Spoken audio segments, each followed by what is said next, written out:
Good evening, everyone, and welcome to BT's Fly Tying Friday. Tonight, the 2nd of May, we are going to be tying flies with motion. We'll talk about that a little bit more. And the weekly tip is going to be seeing and revealing. And we'll get to that in a moment. The question is, are we in motion or are the flies in motion? They'll be the flies. We don't do a lot of motion, Gretch. Anyway, we're the Beattys from Boise, Idaho.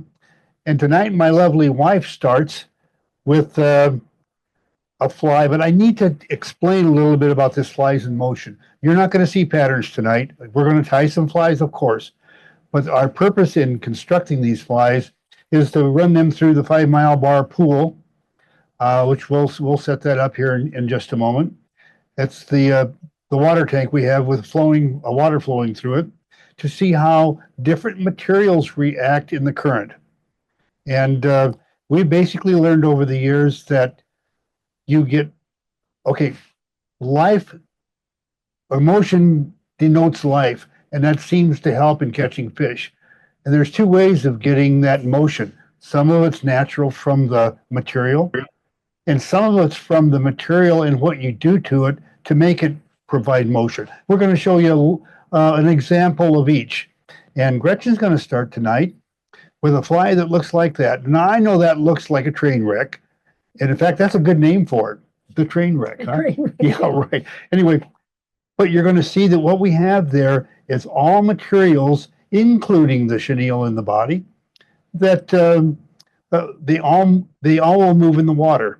And we'll take a look at that here in a little bit. But for right now, let's take a look over at the materials because there's no recipe for this one. You're just going to have to watch as materials go on the hook, and Gretchen will talk about them for a minute. Yeah, in fact, the materials I'm using are some materials that I had in a bag for a show that I went to instruct some people. So I thought this was a good place to start. So we've got some black chenille. I have some crystal flash, black thread. I'm tying on a 3X, was a 6, I believe. And we have some silicone legs, some marabou, and I've chosen guinea as my tackle. So I guess we might as well just get started, huh? Well, I've got you a hook and the vise for you. You can grab the materials that you need, and I'm getting set up to do the tank while you're. The most difficult part of this fly for me today when I was working on it is getting around those legs and getting them in and not messing everything up with them. So, or not messing them up with everything that comes after them. So let's start with just, and then, the base wrap when you're doing chenille is not critical. This is not a Atlantic salmon fly, but I still like to have a base wrap. It gives me some stability as I'm tying. Oh, I need my scissors. I forgot to bring my scissors. All right, I'll grab them right there. You go. Thank you. So the chenille, I'll reach over here and get some chenille. And I'll set it here where I can reach it. So the first thing we're going to do is our peacock, or not our peacock. My goodness, that doesn't look like peacock, does it? Is our marabou, maybe? Marabou, yeah. When I'm tying a smaller fly, sometimes I like to use chickaboo.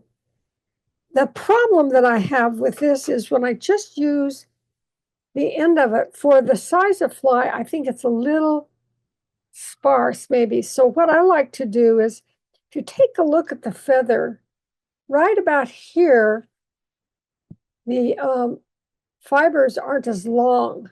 So if I take those and peel those off, figure out where that is on the stem, which is right about here, what I like to do is go in with my scissors and cut that off.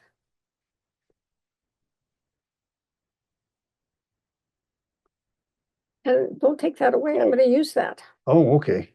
And then I take these two and lay them together like this. And that gives me a better tail from my point of view.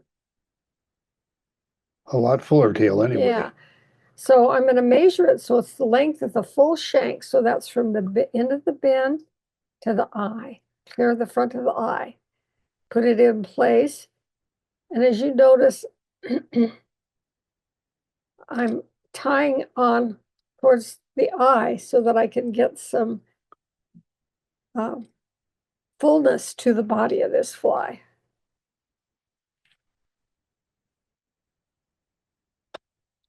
And I'm going to come and cut this at an angle.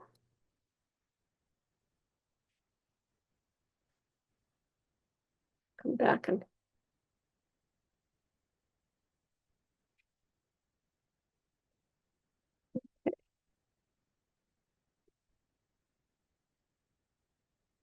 now the next thing I want to do is to tie on some of this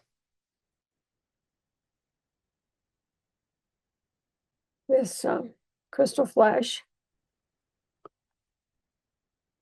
And I'm using quite a bit more crystal flash in this than I would lots of other patterns. The reason being is I want to show motion.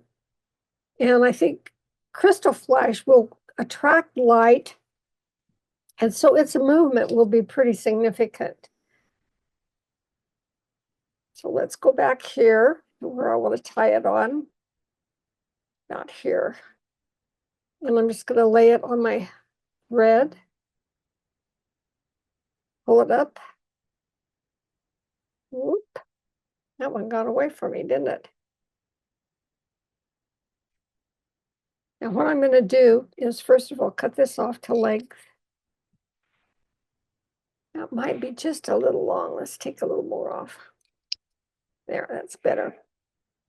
Now I'm going to take my thumb and just press it on there, kind of wiggle it around, kind of spread that crystal flash around. Tie over it and hopefully keep it in place. There we go.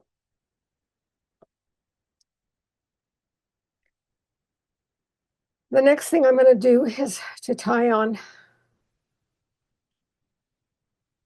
Let's see here. How do I get this started? Just as an aside, Gretchen packaged that one herself. You can, very few fly shops put out a package of chenille on a card that's got that amount of material. Yeah. And we'll avoid getting a question in the mail. Where did you buy that? Thinking they can get the same thing. It's not going to happen. Yeah. I think I got a little too much here, but we'll see if we can work with it.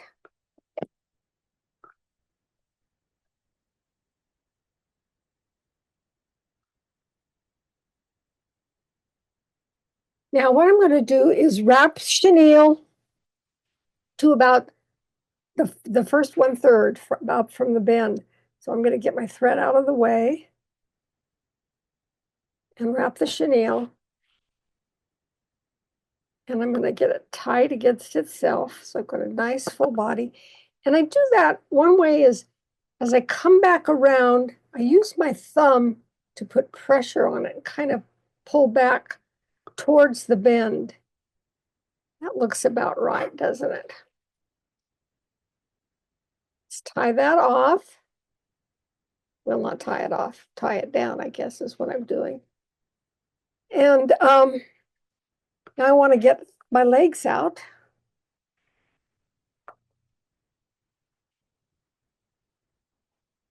I'm going to use 2 sets of these, so cut 2 off at once. By the way, if your local fly shop does not have the legs that you're looking for, that is actually bass skirting that you can get at the bass fishing store. That they put it on some kind of bass plugs. I don't know what they put it on. I don't understand that part of this stuff. I just know they have some really good materials there. Okay, we want to do this in about half. So set it right down on top.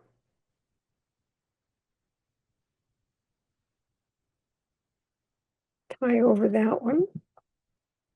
This one, whoops.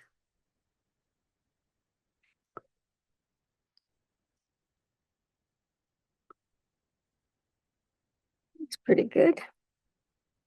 You kind of pull those more down to the side if that's what you want.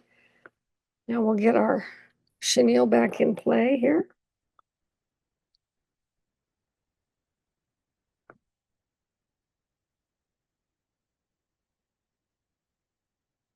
It's a little further. I think I want these to be kind of equal here. So I think I'll quit right there.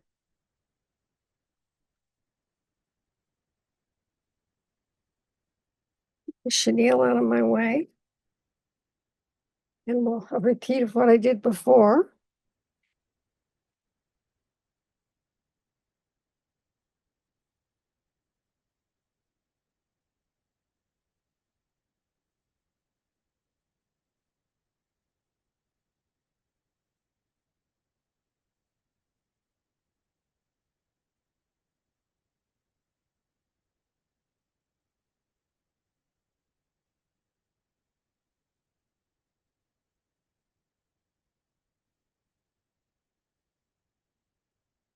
Go back in play here.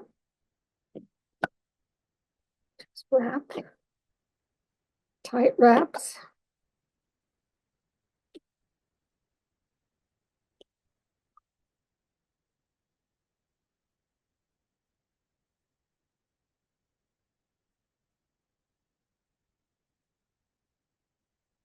Take the fuzz off, so I've just got some string there from the center.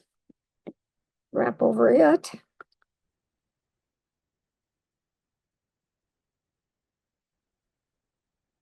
At this point, you can decide kind of how long you want those legs. And generally speaking, I think I want them about the length of the shank, although I'm not going to measure exact. That's kind of what I'm looking for. It's not a science by any stretch of the imagination. So there we go. It's a matter of personal preference because there's nothing in nature that looks like this. Not even close. Not even close. Okay. Dyed guinea. A little bit of the fuzz off.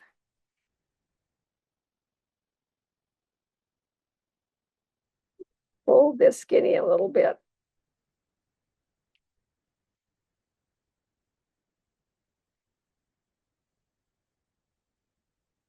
Do my thumb kind of.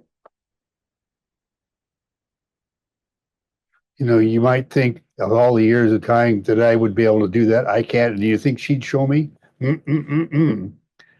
No, It's just a natural skill that just a natural skill. I know, sweetheart.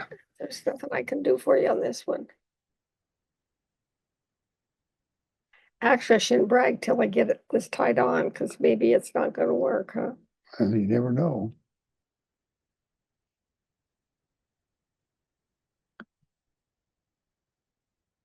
You kind of have to dress this skinny as you go around because it has a tendency to tangle in itself for some reason. I tried earlier today to tie it on without doing any folding of it, and it just was a disaster. So I really recommend that.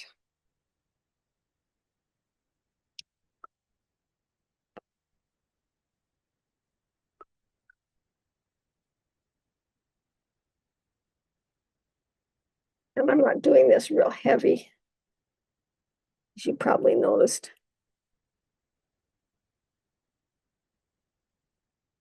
Let me get up over that. Build it up a little bit to do that. Trim it.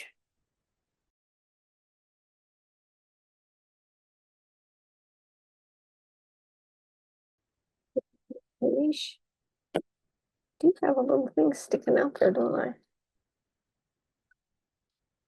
There we go. Oops, I hope that doesn't come apart now. Oops, I don't think it's going to. You got lucky.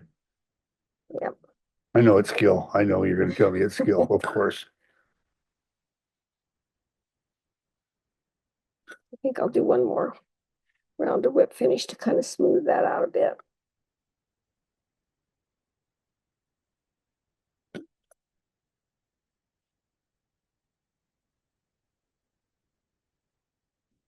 Wow, that was good. It's clear in the back. Back. No, no, no, no, no. See where, Oh, yeah, I see it. yeah, there you go. I should have brought this with me, but I just didn't think of it. I really like this. We're finishing up the fly. So there we go. Any questions? Nada? Well, are we gonna wait and do both of them in the tank together? I'll go over and set up the tank right now. If you want to, let's see, I'll just take my chair and bring it around, and then we're gonna have to do a little bit of setup work, so I'll slip over there. Okay, now I'm going to swing this off of the materials area up here to bring it up to the pool. That right about there.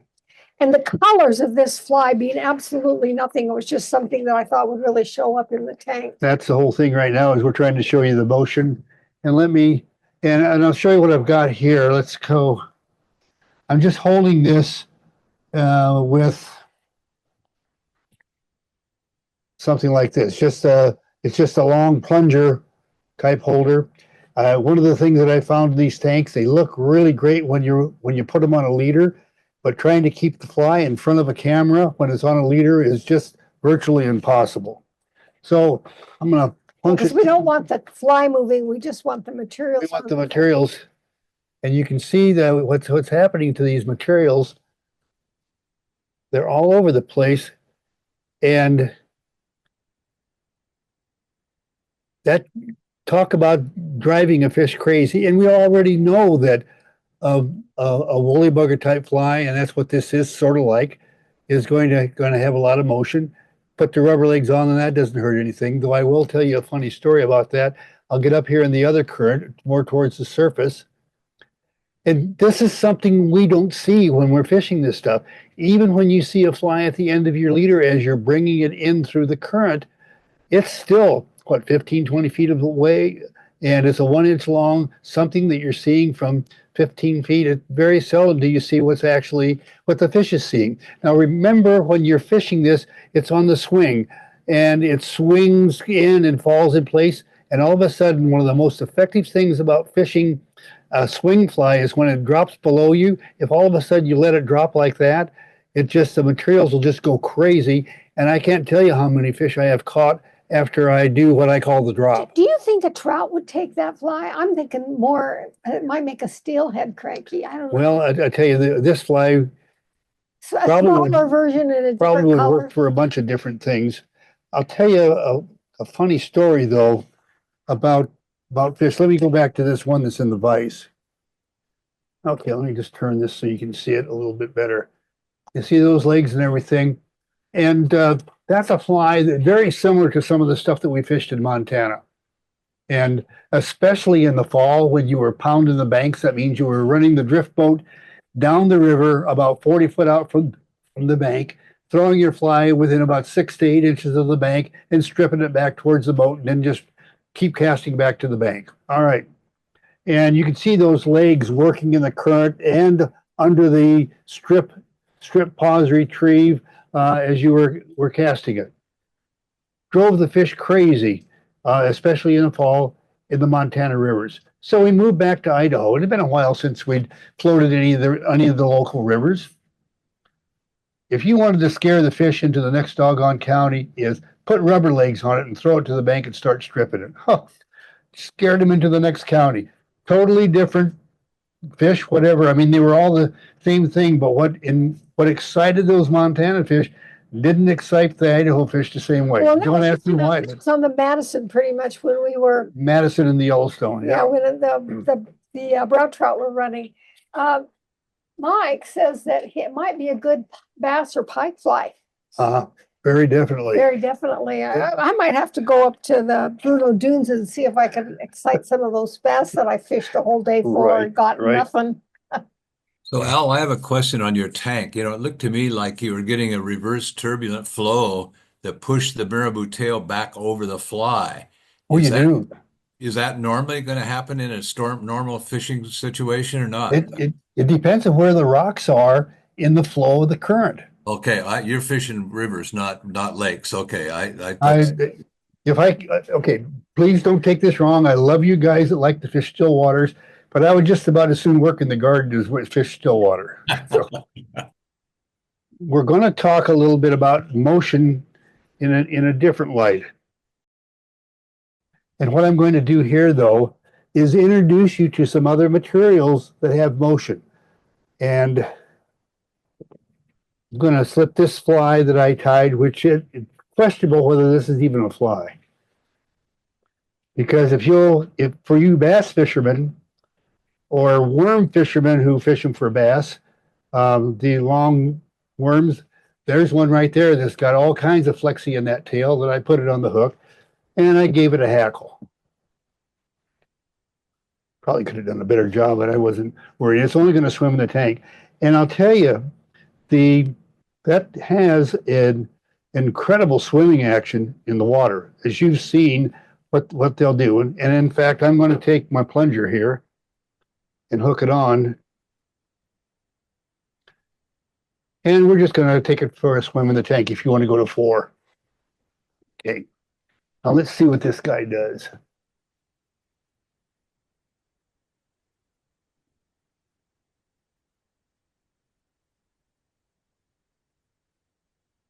That's cool. You can see where it has some motion. Now let me just pull this out of the water and set that aside for the moment. It's because I'm not exactly going to try to even convince you that that's a fly. That's just some materials I put on the hook that some of you may recognize if you've ever worm fished for bass with a spin rod or a casting rod. But I want to talk to you about something. You notice how that curved tail would wiggle really cool in the water. Well, our forefathers back in the day in let's call it the salmon fishing world in the UK, used a lot of crest feathers, golden pheasant crest, we'll just say for argument's sake, as a tail. It curved up really nice, it was up in the air kind of like my finger is, and I often wondered, was that there because they liked the looks of it? And I never thought anything about it. And very honestly, I have something here that I'm going to show you here in the water in just a minute. And I've got some golden crest feathers that I just tied on a hook. In fact, let's take a closer look at it. That's what I've got right there. And we're going to put them in the water because they look pretty. But did our forefathers have another reason for using these? Well, let's find out. Let's go to the tank.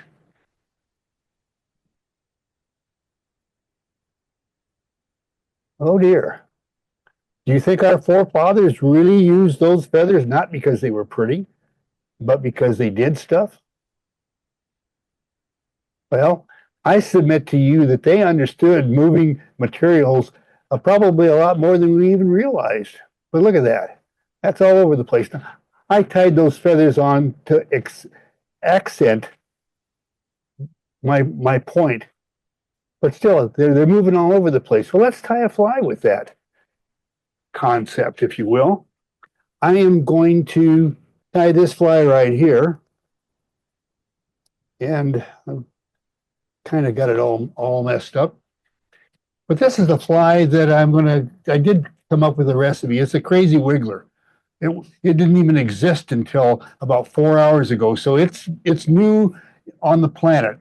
But as you can see, there's a recipe. If you think you've got to have a recipe for your flies, well, there it is. It's the thread is black, the tail is golden pheasant, the rib is going to be black thread, the body is floss and peacock herl, the underwing is chickaboo, the hackle is whiting soft hackle, the overwing is squirrel tail. Now I'm going to go back and let's talk about that squirrel tail. What I want you to notice in this squirrel tail, let me tilt this towards the camera just a little bit. That squirrel tail is not a material that is known for moving a lot in the water. It's pretty stiff. In fact, it just lays in there, and I'll bet you it doesn't move much at all. And we're going to find out right now by going to the tank Before you tie it? before I tie it. And I have Okay. another one here that I'm going to show you in the form of swimming. However, the chickaboo and the tail material probably will, but the squirrel tail and the wing probably won't. So let's get over here. Yeah, the squirrel tail moves around a little bit. Let's get up here in the reverse current. Yeah, it does a little bit. It's not bad. It's better than I thought it would be. Let me pull that out of the water and set it aside because I'm going to take a look at it from another direction here. And I have another one that I prepared. And I want you to notice if everything about it's the same except the body color is a little different. But it's got chickaboo underwing. It's got the golden pheasant crest tail. But I want you to notice what I did with the wing here. I have taken and thrown loops of thread. Maybe you can see that there. Loops of thread right in this area that causes this wing to not be flat like that, but to be spread out so that it can work even more in the current. And it's going to take less current for it to flow. So this is what I'm talking about. Taking a material that normally doesn't have a lot of motion and giving it motion by doing something to it. And here I've separated it so that it should have a lot more motion. So let me put that one in the tank. That guy, hook it, and let's go to the tank. And I'm just going to start him up in the top current flow.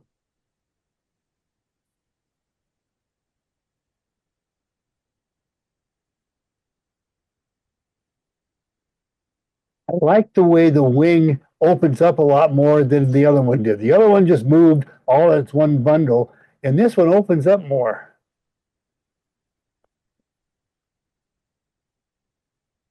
So if that current wasn't moving, if you were in the still water and we were retrieving that, Let me let's see what that looks let's like. do that. Let me turn off the tank for a minute. Okay. Okay, now you're going to see water still moving, but that's the video I have running in the background. And now here's my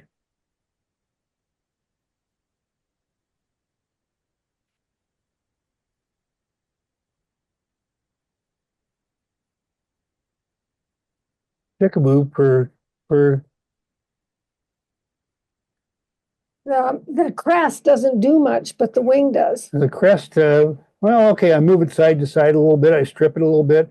Yeah, the crest moves, and it's a lot shorter than the longer crest that I did just a little bit ago.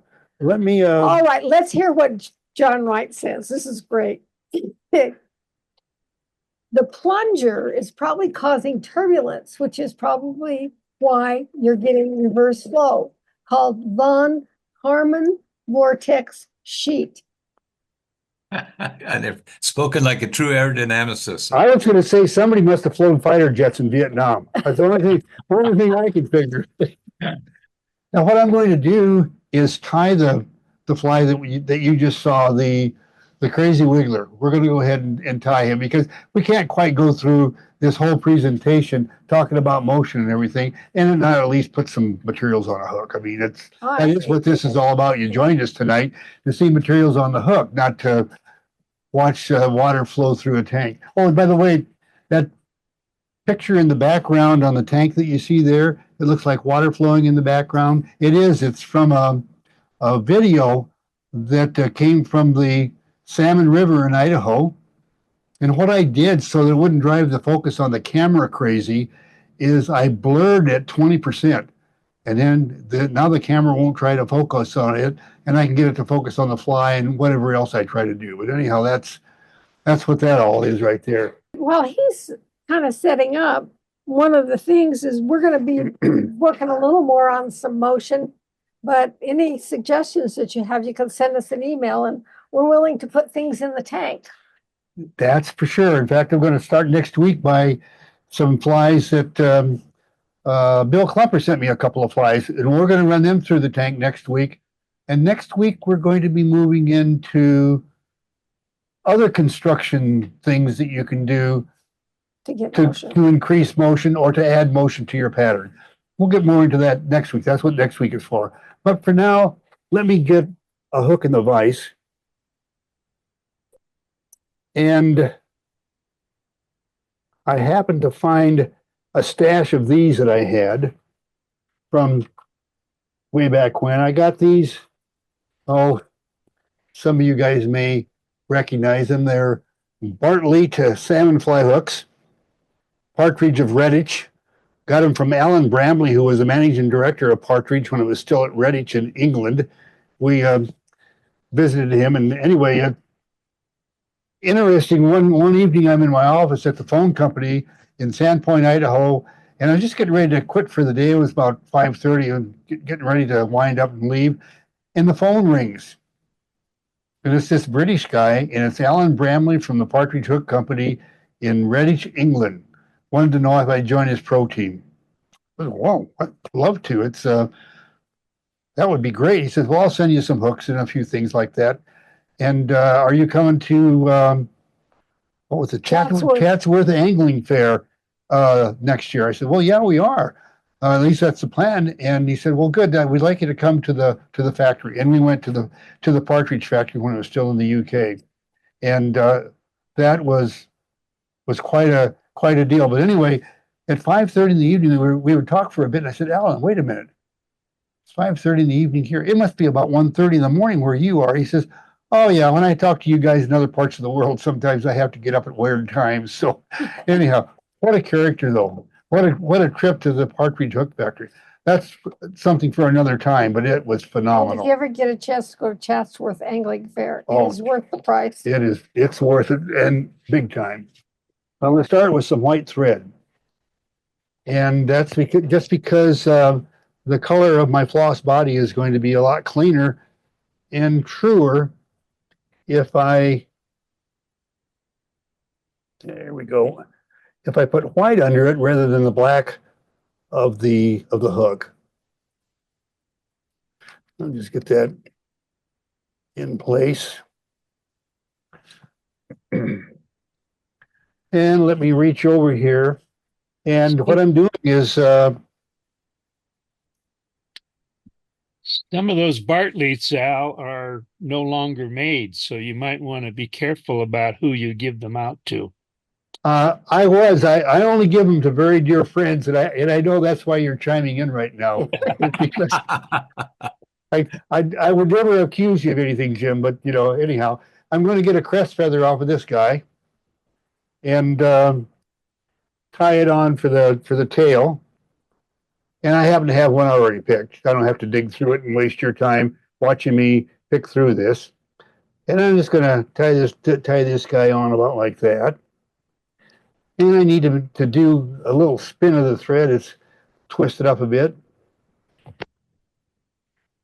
And I'll get it to lay a little bit better.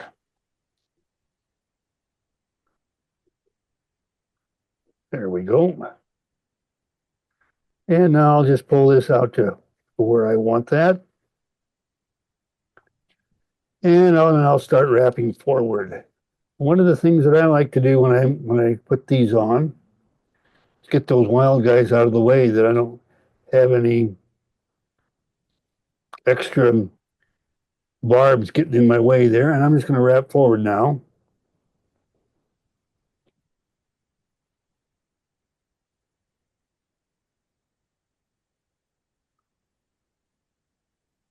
Wanted to keep the feather under the thread wrap so that I have a smooth body. I don't have to try to make up for the fact that I have a rough underbody when I'm doing a floss body. Now, you can have kind of a rough underbody if you're going to have a dub body or some kind of a feather body or a yarn body, but pretty tough to do anything with it if it's going to be a floss body. And you don't have a good smooth underbody, and that's what I'm trying to do right here now. Okay. Now what I'm going to do is just leave that there, reach over here and get my black tying thread. And this, well, the black tying thread changes jobs. It's going to start out as a tying thread, it's going to become a floss, and then it's going to go back to being a tying thread. And I'm just going to start here by binding that in place and trimming off the waste white and the white thread itself. Now I'm going to bring this up and give it a little spin so I can get some of the twist out of it, because its next job is going to be floss, and I want that to be pretty darn flat so that my floss, my black floss rib, if you will, is nice and flat.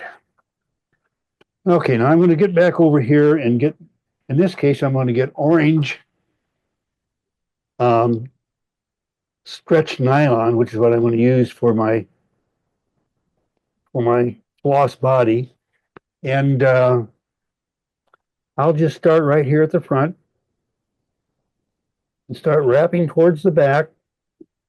And I'll leave the weight of the bobbin of the black, which is going to be my floss, or my rib. I'm just going to leave that hang there because it'll force that thread to stay right on the bottom of the body. And I'll just keep wrapping here, working my way back towards the back of this application until I'm about 2 or 3 turns shy, and I'm going to trim off the waste.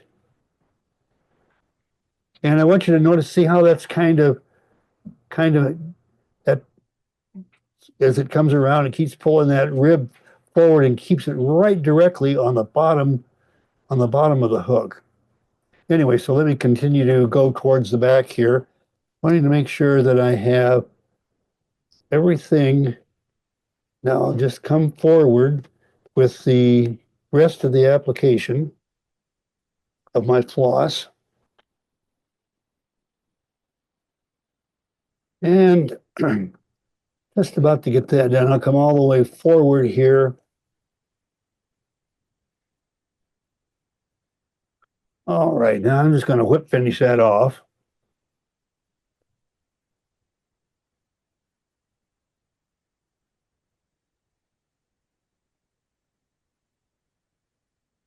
There we go. Tighten that up. Trim that off. Set that down. Now let's put on our rib. Got a couple of twists in it. I want to get those out. There we go. And the rib stops here, and now we're just going to put that on because that's going to be the front part, which will be the thorax, and that'll be peacock. But for right now, I need to get a soft tackle with chickaboo feather. That's one of these. And I'm going to get the chickaboo out of right up here. And I've already got one selected that I'll just bring into play right here. And what I like to do, I want you to notice these chickaboo feathers are kind of flat. And then they're up on edge like this. Well, that makes for a really nice underwing. At least I think it does. And I've used them on a lot. And when I do a tail out of them, I'll put 2 of these feathers, just like you often do on wings and that kind of stuff, 2 of them together, backs to back, face to face, whatever you want to call it. We'll set that in place. So they kind of curve into each other. They curve into each other, is correct. Now I'm just going to tie that on. Back up just 1 turn. There we go.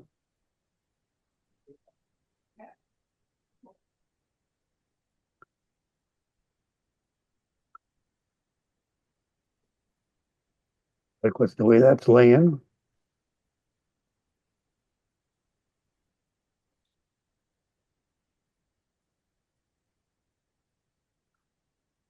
And I'm going to wrap back until I reach my rib.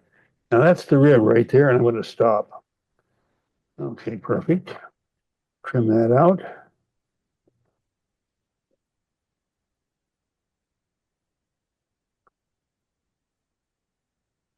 I'm going to get really dangerous here. I got one of these things. Uh-oh. Going to burn some of these wild fibers off here. Yep, I know.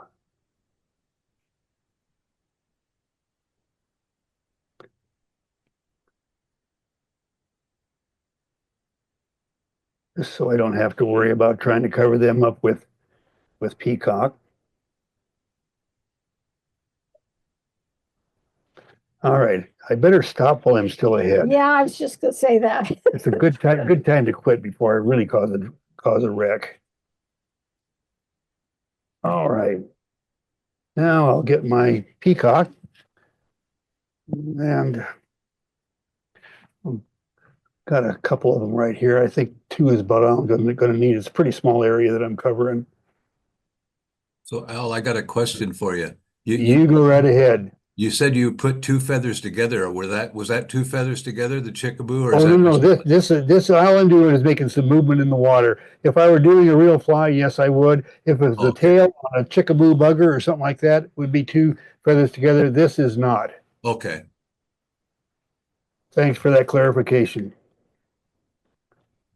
Okay, now what I'm going to do is wrap this thread back. We're going to use a Dutch Bachman technique that he taught us, and that is advancing our peacock against the weight of the thread and the bobbin so that it forces the peacock turns to be touching turns. It's real easy for you. If you don't have that there, let me just move this forward a bit. It's real easy to do this routine and not even realize it. And peacock is very forgiving in that you don't see it until it gets wet and you say, oh, darn, I got a spot that I missed. Well, this takes care of that. It'll just wrap up against using the weight of the bobbin to place those turns tight against each other. It does one thing though that's you got to be aware of. When that's hanging there, it's just like that thread that I used for the rib a little bit ago.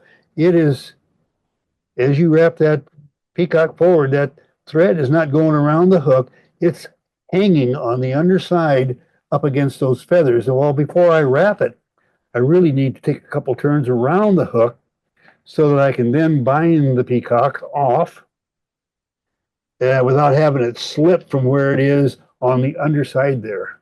Not that it makes any difference, but now, up to this point, let's get these all back up where they're supposed to be. And any questions before we continue on? Okay, off we go then. Now I'm going to get into the squirrel that I'm going to use for the tail or for the wing. And I'm just going to pull a bundle of that out.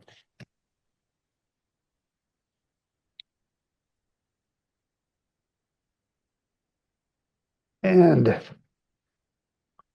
get ready to. We always use red squirrel because we had a never-ending Oh, supply of red squirrel. Tell them the story, Gretch. My folks had a walnut tree just kind of the side of their house, and my father could sit on the porch and with his BB gun, he could get squirrels. But anyway, he would give us the tails, and then our neighbor was Morley Nelson, who was a trainer of riparian or whatever, hawks and eagles, and very well-known guy. And so Dad would put them out alongside the road and with a flag up, and when Morley would go by, he would stop and get. Tell him about Morley. He was the guy that was buds with Paul Newman, and he was the bird wrangler for Disney. For Disney, yeah. Anyhow, I forgot to do something, folks. I forgot to add my hackle. So I got one right here prepared, and it's soft hackle and chickaboo, and this is a soft hackle part, and I've just got this feather already prepared, and I'm going to tie it on.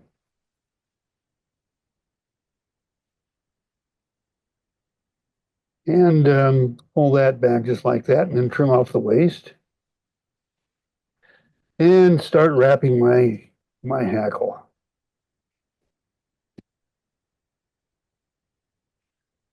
And for those of you that didn't see, Davey Watton gave us a really good presentation last week. And I didn't realize where I had learned the technique that I'm doing right now. But about 20 years ago, I learned it in the UK from this guy by the name of Davey Watton, because he was sitting at a table right next to me, and I was watching him wrap soft tackles, and he did that routine right there. And I said, wow, that's pretty cool. And I've been doing it ever since. Didn't even remember that I had learned it from him until he was on our channel last week making a presentation. And I said, oh, Christ, I remember where I learned that now. It's amazing. Like I've often said, fly tying is three things, 50 different ways, and it's all those different ways of doing those three things that it boils down to. But anyway, let me get that trimmed off there. Now I'm going to put my wing on, and I tried to salvage that wing by putting it in a clip. Let's see if I get lucky or if I'm going to have to do another wing bundle. I think it'll be all right. Now I like to tie these on after I've trimmed them to length. Did somebody say something? No, that was Carly. Oh, the dog. Okay. I like to trim them on. I've trimmed it to length, and now I make a couple of turns. And rather than trying to get that wrap in right near the end there, I tie it on and slide it to the point where I want it to be.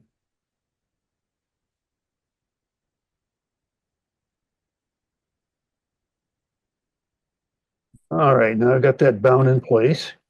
Now, what I did before is I would make sure my thread is hanging at the front of my head, and I would bring this back like this, pull up part of the bundle, the wing bundle, and pull a loop of thread in there. Well, I had this crazy thought this afternoon that I wouldn't have to do that. UV glue has changed that. I did this for years and years and years, and now UV glue. I'm wondering if I could have dropped a UV glue there. So we're going to try something, and I could have a train wreck coming up here. I don't know. I'll get my UV light out and the UV glue. And then, by the way, this is some of that UV glue that we, which is really our 3D printer resin.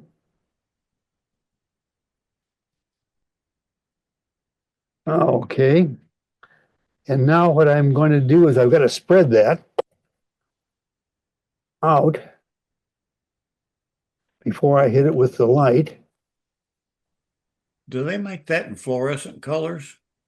I honestly can't tell you that. I think so. They got many different colors.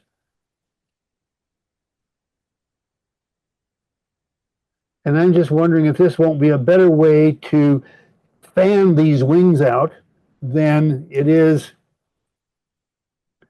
with the thread. So we're running an experiment right now. Well, looks like it did a pretty good job. And I think I'll do another application because while I was busy talking there, it kind of soaked in. Let me get another application there real quick, and I'd have to do a little practicing on that, but I'm liking the way that opens that wing up. Yeah, pretty good. You got something sticking out. Yeah, I got, There you go. there we go.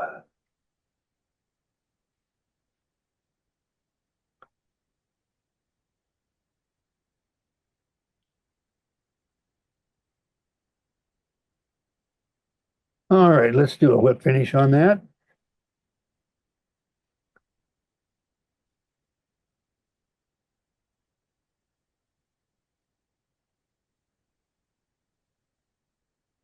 You can spread that wing back out again. You kind of tied over it and I poked it I down. messed that wing up, and I'm going to tell you right off the bat that I'm not the biggest fan in the world of UV glue. I have it here and use it from time to time. I like my looping the thread through the wing a lot better. I did it for years and years and it worked great. And I'm not going to say that UV don't work. It just didn't work very well for me tonight. So you can take that for whatever you want. But any questions there before we go on? Seeing and revealing. Well, we're going to you'll see what it means as we come forward, but seeing. Well, let's come back here. That's a strike indicator. Kind of strike indicators that we've used a lot of. Notice it's got a hook on it.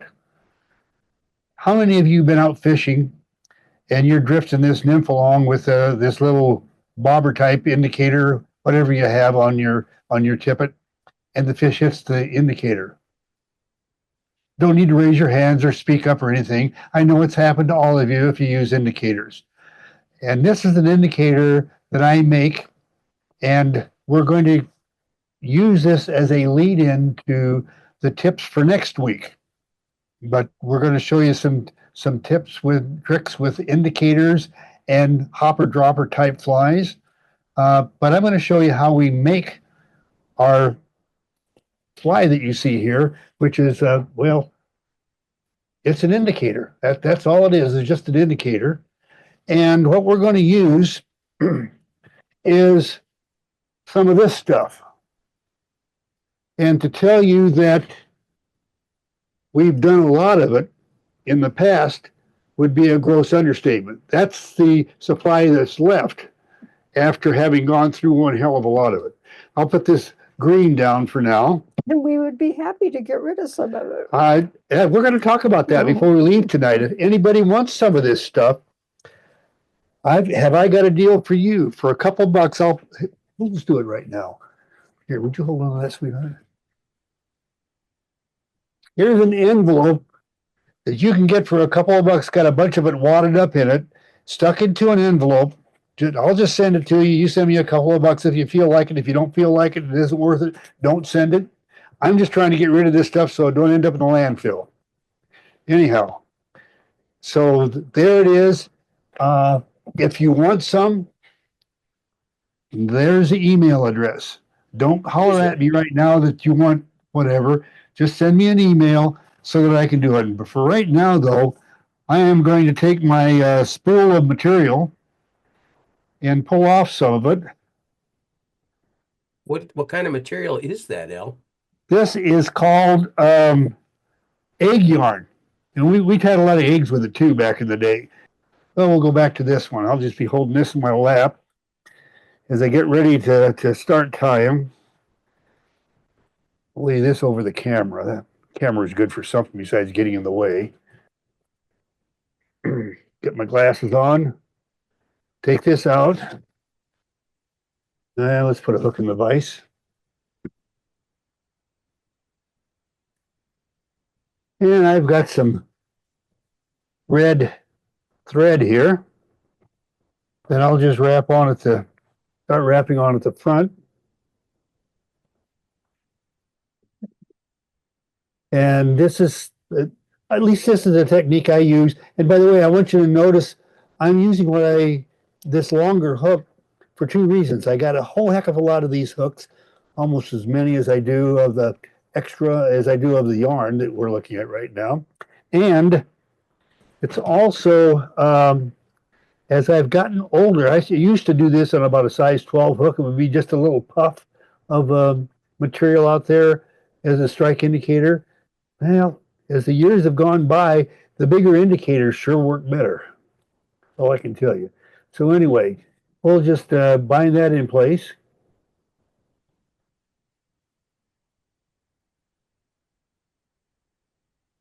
And we'll bind it in place some more.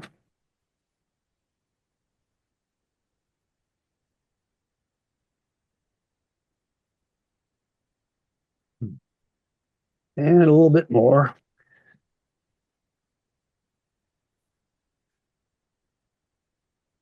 And maybe one more.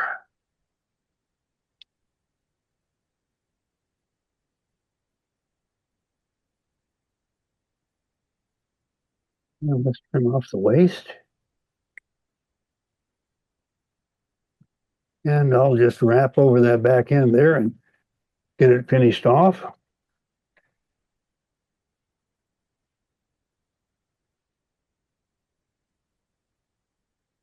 By the way, you'll find that these cast one heck of a lot better than almost any of the harder strike indicators that you got out there. And takes about 3 back casts and or a couple of back casts. Anyway, the water shakes out of it really good. And I'll just put a whip finish on that thing right now.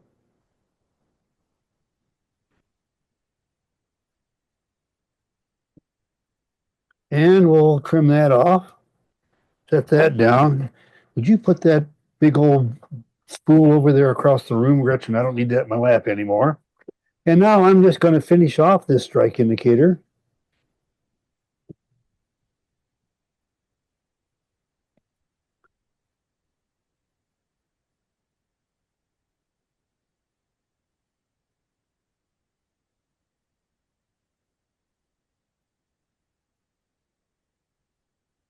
And there you've got a strike indicator that will do a really good job for you. And how you rig that, there's options.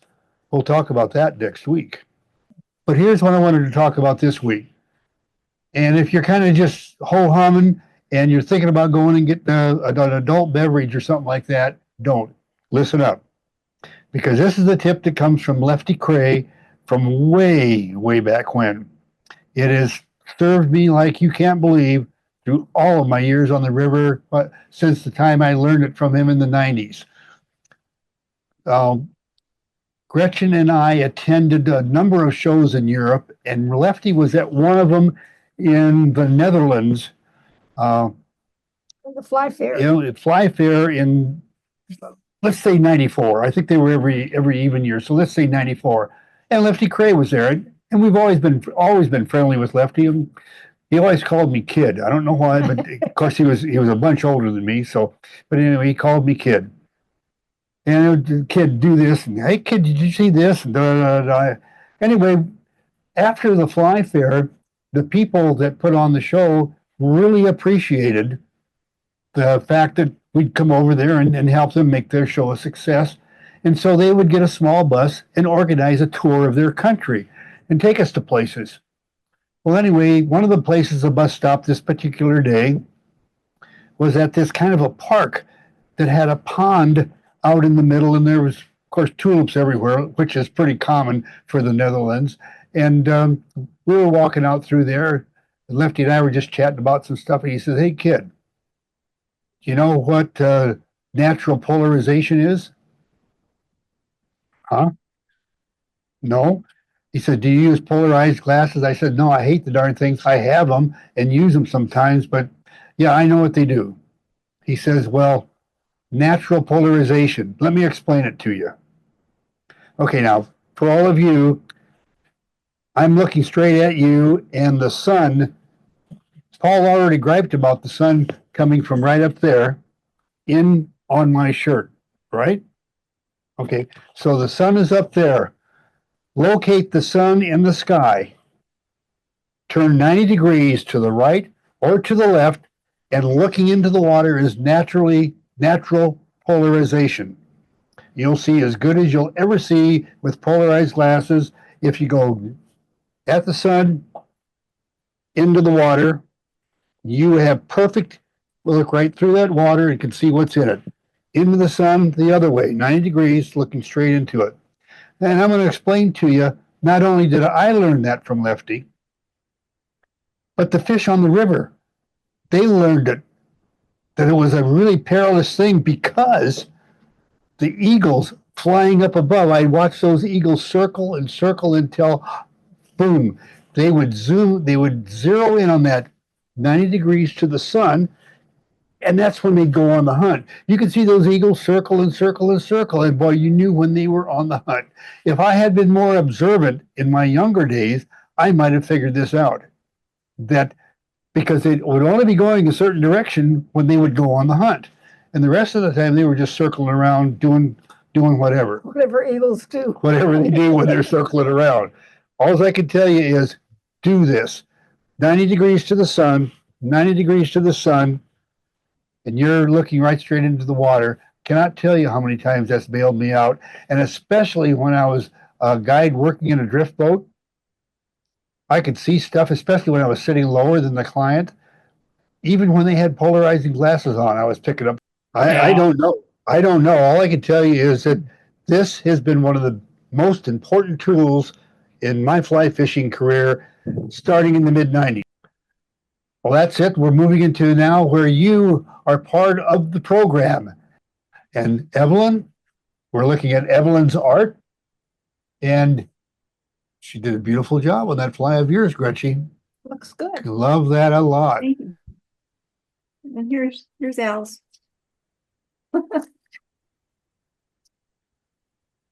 Wow, you sure did better than I did. Wow. Good job, young lady.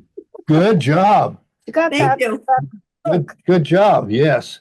Well, I wanted to go back to something for a moment here. I often receive emails from people with suggestions and tips and ideas and pictures. And this picture came from Jim Ferguson. The other week when we were doing Wonder Wings, he got inspired and had to tie some Wonder Wings. And Jim, do you have anything to say about these Wonder Wings? yeah. What I noticed when I was tying, I was after trying to get something that would resemble a Adams, but without having to switch around with different, with the gray and the brown mixed together. Well, when you use a Pardo Coq de Leon feather, the tails on these are Coq de Leon, and then I've got just some. I use some of your touch dubbing on the body, and then the wings were made from the feathers, but I found out that they don't look as full as they could. The Coq de Leon, the stem on the fly that's sitting out in the front of there, you can see that the wings are not as wide as I would have liked them, and that had to do with the way that type of feather acts and behaves when you pull those fibers down. It's hard to get it as full as you might like it, but I thought it came out pretty good with the group there. Now that's on a size 16. Wow. And using the medallion for the wing, and it's basically again up the very front of it. I'm using some of Al's their touch dubbing for the up there at the front on the thorax and very front. Well, I wanted to comment, and this is not my fly tying opinion. This is my medical opinion.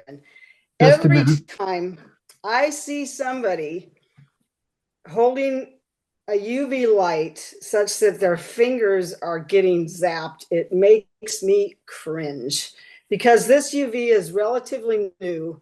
But if you think of how long it takes, if you were to put that fly out in the sunshine, how long it would take to cure versus how quickly it cures with the light, my concern is that in years to come, we're going to find an increased incidence of melanoma of the fingers. And if they occur under your fingernails, they're more lethal than they are if they occur elsewhere on your skin. So I would just really caution people to try to avoid zapping your fingers with the UV light. That's it for this week, folks. For now, it's a wrap until next time, and we'll be back next week with more Flies in Motion.